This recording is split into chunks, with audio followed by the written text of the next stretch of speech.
Good morning, students. How are you? In our previous lecture, we discussed about accuracy and precision in measurement. हमारे last lecture में हमारे previous lecture में हमने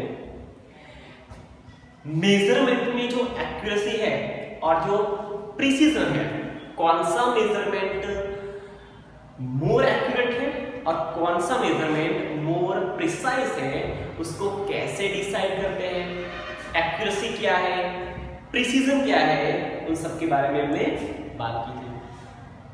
आज हम error के बारे में बात करेंगे। That is today's our topic is error analysis.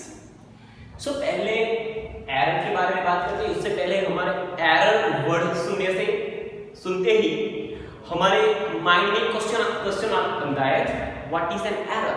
ये एरर क्या है?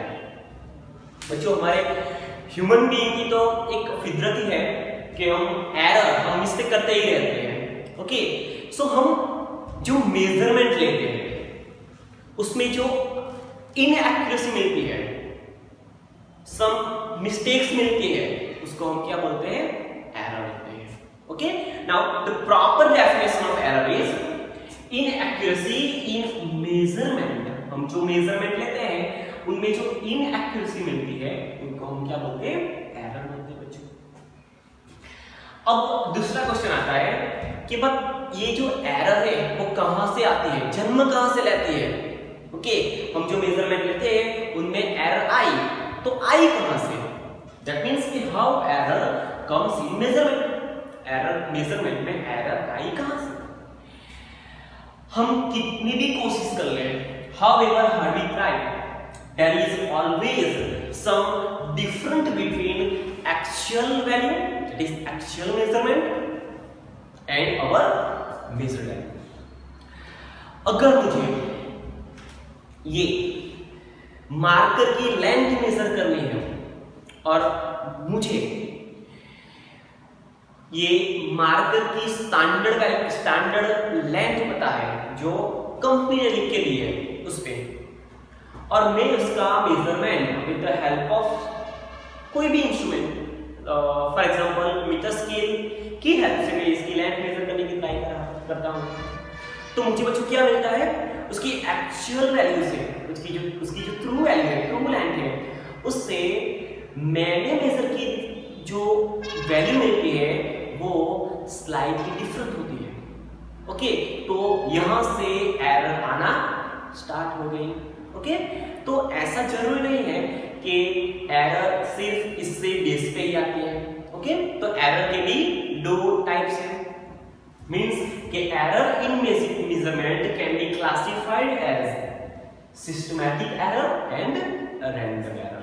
ओके, ये जो एरर है वो भी दो कैटेगरी में डिवाइड होती है। फर्स्ट वन है systematic error and second one है रैंडम एरर। ओके, चलो अब देखो कि सिस्टमैटिक एरर क्या है, कौन सी एरर को हम सिस्टमैटिक एरर कह सकते हैं और कौन सी एरर को हम रैंडम एरर कह सकते हैं।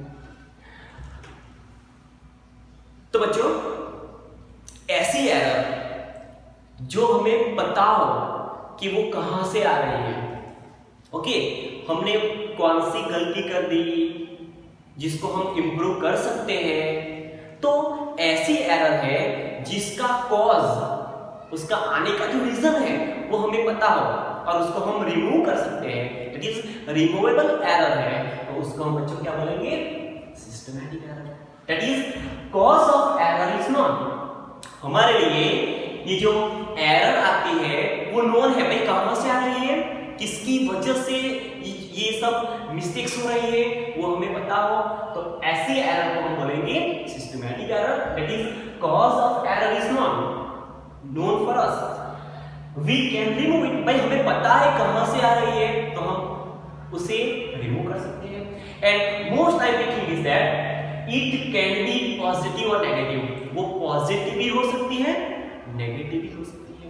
मींस हमने जो मेजर की length, mass, whatever depends on physical quantity, कि हमने जो मेजरमेंट लिया वो मेजरमेंट एक्चुअल वैल्यू से ज्यादा भी हो सकता है, कम भी हो सकता है। ओके, सो ये जो सिस्टमैटिक एरर है इट कैन बी पॉजिटिव और नेगेटिव। नाउ ये जो सिस्टमैटिक एरर है उसकी वो फिर से 3 कैटेगरी में डिवाइड होती है। फर्स्ट वन है इंस्ट्रूमेंटल एरर।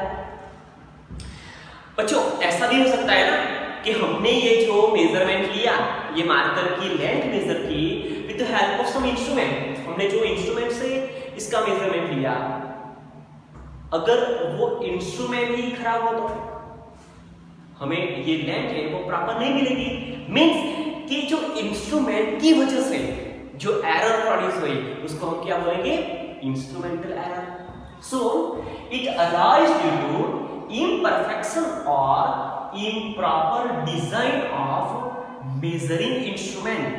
हमने जो मेजर करने के लिए हमने जो मेजरिंग इंस्ट्रूमेंट लिया, अब ऐसा हो सकता है कि उसकी इम्प्रॉपर डिजाइन की वजह से हम जो वैल्यू मेजर करते हैं वो हमें एक्चुअल वैल्यू से थोड़ी डिफरेंट मिलती है।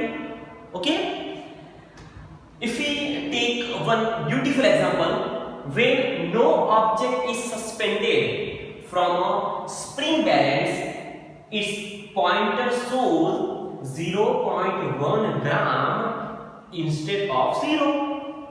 बच्चों ध्यान से समझो, अगर हम किसी शॉप पे चले जाए और हमें चीनी खरीदनी, शुगर खरीदना है, ओके, और वो जो शॉपकीपर है वो उसकी शॉप में ऐसा वेट मीटर यूज कर रहा है कि जी वो हमें डिजिटल काउंट देता है, वो डिजिटल में लिख के देता है, हम उस पे कुछ ना कुछ रखते हैं, वो हमें उस पे डिजिट पे लिख देता, बताता है कि भाई कौन सा कितना मास हमने उस पे रखा है, कितना वेट रखा है। ओके, तो बच्चों जब हम उस वेट मीटर पे कुछ भी नहीं रखते तब हमें वो 0 ग्राम दिखाना चाहिए। दैट मीन्स कि वो वैल्यू हमें 0 लिखनी चाहिए। बट समटाइम्स ऐसा भी होता है कि हम उस पर कुछ नहीं रखते हैं तब भी वो हमें कुछ ना कुछ मेजरमेंट देता है। मींस कि उसका जो कैलिब्रेशन है वो प्रॉपर नहीं हुआ है। तो बच्चों ऐसे एरर आ जाती है। तो ये जो हमने कोई स्प्रिंग बैलेंस में कोई भी मास सस्पेंड नहीं किया है तब भी वो स्प्रिंग बैलेंस हमें 0.1 ग्राम दिखा रहा है। मींस कि हम जो भी वैल्यू, हम जो भी मेजरमेंट लेके उसमें 0.1 ग्राम ज्यादा बताएगा। मींस कि हमारी मेजर्ड वैल्यू से, हमारी जो एक्चुअल मेजर वैल्यू है उससे हमें कितनी ज्यादा मिलती है, 0.1 ग्राम। तो हमने जो मेजर की है उसमें हमें पता ही है कि ऑलरेडी 0.1 ग्राम एक्स्ट्रा है, तो हम उसको सब्ट्रैक्ट कर देंगे। तो बच्चों हमने क्या किया, वी कैन रिमूव इट। हमें पता है कि ऑलरेडी 0.1 ग्राम एक्स्ट्रा दिखा ही रहा है, तो हम उसको एक्चुअल वैल्यू से, दैट मींस हमारी जो मेजर्ड वैल्यू है उसमें से जितना एक्स्ट्रा दिखा रहा है उतना सब्ट्रैक्ट कर देंगे, तो हमें उसकी प्रॉपर वैल्यू मिल जाएगी। सेकंड वन इज इम्परफेक्ट और इम्प्रॉपर एक्सपेरिमेंटल टेक्निक और procedure.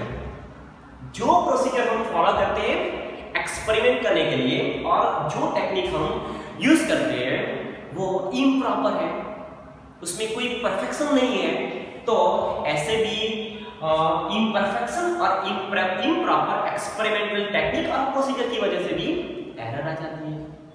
So while measuring the temperature of human body, मुझे ध्यान से समझना, अगर हम डॉक्टर के पास चले जाए, अगर हमें बुखार हो तो डॉक्टर हमारा जो टेम्परेचर है with the help of thermometer measure करेगा। तो ये जो टेम्परेचर मेजर करने की मेथड है वो टेम्परेचर हम दो तरह से ले सकते हैं। हम हमारे जो मुंह है उसमें भी थर्मोमीटर रख के ले सकते हैं, और हमारे जो आर्म पिट है उसमें भी हम थर्मोमीटर रख के ले सकते हैं। बट हम आर्म पिट का ज्यादा यूज करते हैं। पर बच्चों इसमें होता क्या है, ध्यान से समझना, उसमें होता क्या है, अगर ये थर्मोमीटर है उसका जो एज वाला जो मर्क्यूरी वाला पोर्शन है वो हमारी बॉडी के कांटेक्ट में प्रॉपर नहीं आया होगा, और अगर नहीं आता है तो जितना टेम्परेचर हमारी बॉडी का है उससे कम दिखाएगा क्योंकि प्रॉपर कांटेक्ट नहीं हुआ है। ओके, सो ऐसे भी थर्मोमीटर में हम टेम्परेचर मेजर करते हैं तो ऐसी एरर आ जाती है। सो while measuring the temperature of human body any improper contact of thermometer with the body gives error। अब बच्चों ध्यान में रखना some external factor ऐसे एक्सटर्नल फैक्टर भी है, फॉर एग्जांपल टेम्परेचर। भाई रूम टेम्परेचर ऑलरेडी ज्यादा है तो हमारा बॉडी का टेम्परेचर ज्यादा ही बताएगा। Pressure, humidity can also play the role to produce error। Now third one is personal error। भाई personal problem.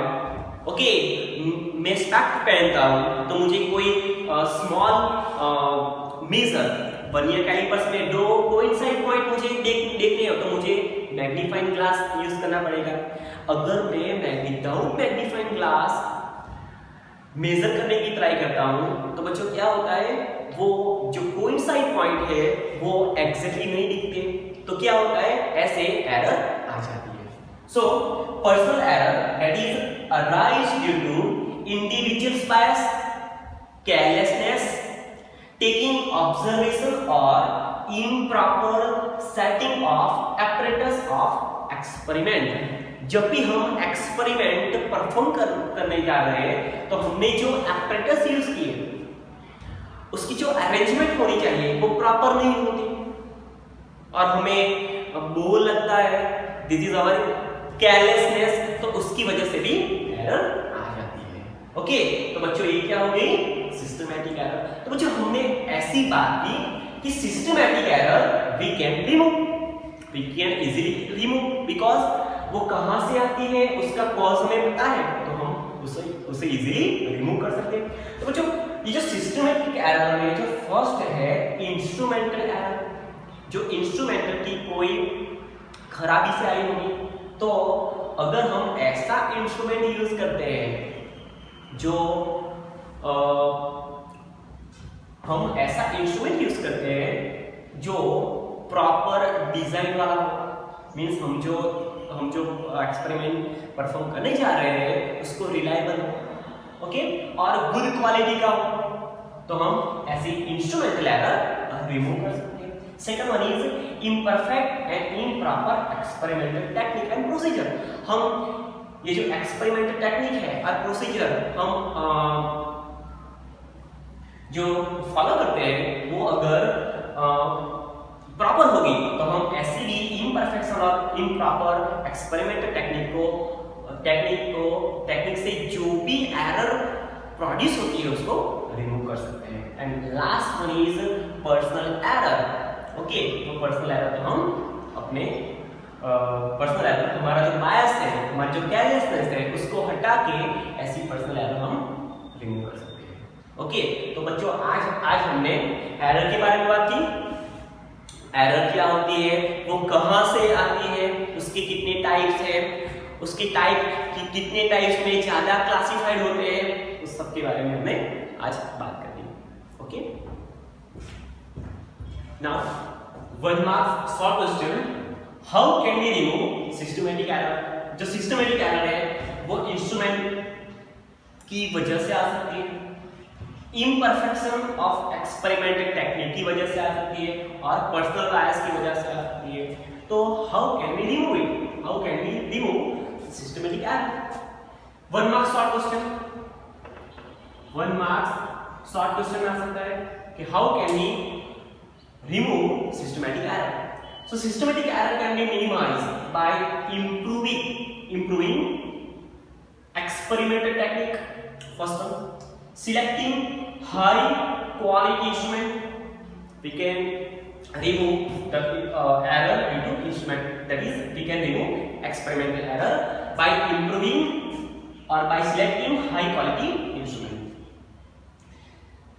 And by removing personal bias, हम हमारी पर्सनल बायस को रिमूव करेंगे तो हम जो पर्सनल एरर है उसको रिमूव कर सकते हैं। Now second one is the second category of error is random error. What is random error? जिसका कॉज अननोन हो, हमें पता नहीं है कि जो एरर आ रही है वो कहां से आ रही है, सो ऐसी एरर को हम बोलेंगे रैंडम एरर। और बच्चों हमें पता ही नहीं है कि जो एरर है वो कहां से आ रही है, तो हम उसको रिमूव भी नहीं कर सकते, so we can not remove random error. It also can be positive और नेगेटिव। ओके, ये जो रैंडम एरर है वो पॉजिटिव भी हो सकती है और नेगेटिव भी हो सकती है। ये रैंडम एरर आती कहां से है? तो it arise due to irregular और unpredictable fluctuation during experiment. Experiment के दौरान इरेगुलर और अनप्रेडिक्टेबल फ्लक्चुएशन होते हैं, उसकी वजह से ऐसी रैंडम एरर आ जाती है। And such error can be estimated by taking many observations and then taking mean or average value of all measured value. Okay? बच्चों ये जो रैंडम एरर है उसको हम एस्टिमेट कैसे कर सकते हैं, उसको हम कैलकुलेट कैसे कर सकते हैं? भाई इतनी एरर आई तो जितनी एरर आई तो हमें पता कैसे चलता है कि हमने जो मेजरमेंट लिए उस पर इतनी एरर थी, तो हम उसको मेजर करने के लिए एक प्रोसीजर फॉलो करते हैं। सबसे पहले क्या करते हैं, समझ लेना ध्यान से। अगर ये मार्कर की लेंथ के हम 5 ऑब्जर्वेशन लेंगे, अगर पहला हमें मिलता है 5.2, अगर हम इसको मेजर करते हैं तो हमें इसका फर्स्ट ऑब्जर्वेशन मिला 5.2 centimetre. Second observation is 5.19 centimeter. Third one is 5.21 centimeter. Fourth one is 5.19 centimeter. और fifth one is 5.2 centimeter. Okay, तो हम कंफ्यूज हो गए कि हमें 5.2 लेना चाहिए कि 5.19 लेना चाहिए, 5.21 लेना चाहिए, हम कंफ्यूज हो गए। तो बच्चों ऐसी जब भी कंफ्यूजन आए तो क्या करना, सभी ऑब्जर्वेशंस की एवरेज वैल्यू ले लेनी है। क्या लेना है? सभी ऑब्जर्वेशंस की average value. How can you get average value of observation, और how can you get the average value of length of this marker? So हमने जो भी ऑब्जर्वेशंस लिए, ओके, वो सभी की एवरेज वैल्यू मींस कि सबको हम क्या करेंगे, सबका एडिशन करेंगे divided by number of observations. हम जितने ऑब्जर्वेशंस ज्यादा लेंगे, इतनी, ध्यान से सुनना, हम जितने ऑब्जर्वेशंस ज्यादा लेंगे उतनी एरर हम परफेक्टली एस्टिमेट कर सकते हैं। Okay, thank you.